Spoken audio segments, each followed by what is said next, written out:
जम्मू आणि काश्मीर येथील पहलगाम येथे अतिरेक्यांनी भ्याड हल्ला करून निष्पाप 27 पर्यटकांची हत्या केली। त्याचा निषेध म्हणून चौक आणि परिसरातील नागरिकांनी रॅली काढून पाकिस्तान विरोधात घोषणा दिल्या।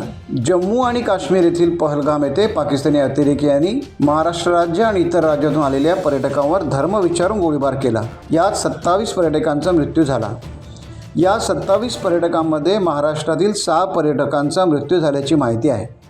या भ्याड हल्ल्याचा निषेध व्यक्त करण्यासाठी चौक ग्रामस्थ आणि चौक परिसरातील ग्रामस्थांनी संपूर्ण चौक बाजारपेठेमधून पाकिस्तान विरोधात घोषणा देत मोर्चा काढला। पाकिस्तानचा पुतळा तयार करून त्याला पाकिस्तानचा झेंडा गुंडाळून आग लावली आणि जोरदार निषेध व्यक्त केला, जोरदार संताप व्यक्त केला।